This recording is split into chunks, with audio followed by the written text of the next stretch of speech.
Zee 24 तास एक पाऊल पुढे।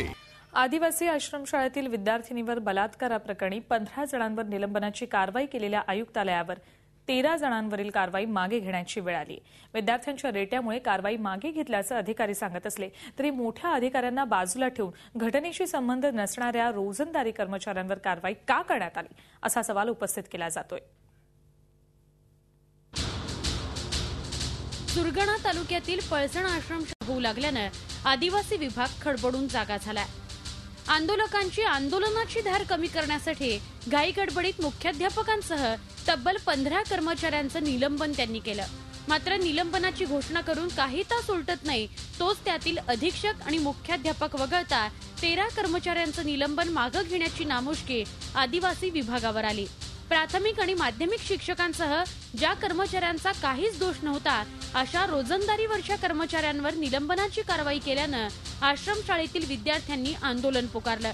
त्या आंदोलनापुढे झुकत निलंबनाची कारवाई मागे घेण्यात आल्याचं प्रशासनाच्या वतीनं सांगितलं जात आहे।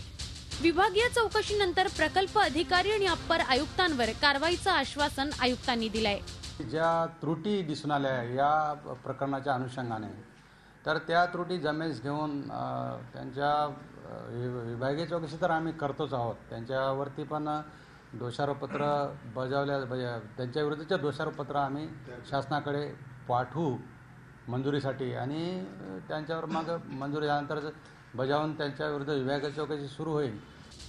आदिवासी विभाग आयुक्त जरी आपल्या खालच्या अधिकाऱ्यांवर कारवाई करणार असल्याचं सांगत असले तरी भाजप मात्र आदिवासी आयुक्तांच्या निलंबनाची मागणी करत आहे।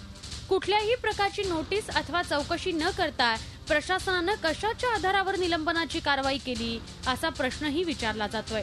ज्यांनी दुर्लक्ष केलं असेल त्याला जरब शिक्षा बसली पाहिजे, त्याला धाक निर्माण झाला पाहिजे। भविष्य काळामध्ये असा कुठलाही कर्मचारी अशा प्रकारचा एखाद्या मुलीवर आणि मुलांवर अत्याचार होणार नाही हे पण लक्ष देण्यासाठी त्या ठिकाणच्या जबाबदार कर्मचाऱ्यांवर आणि अधिकाऱ्यांवर कारवाई झाल्याशिवाय हा प्रश्न संपणार नाही। या सगळ्या घडामोडींमध्ये ज्या मुलीवर अत्याचार झालाय तिला आदिवासी विभागाच्या माध्यमातून काय मदत केली जाणार आहे, तिचं पुनर्वसन कसं केलं जाणार आहे याविषयी प्रशासन काहीच बोलायला तयार नाही।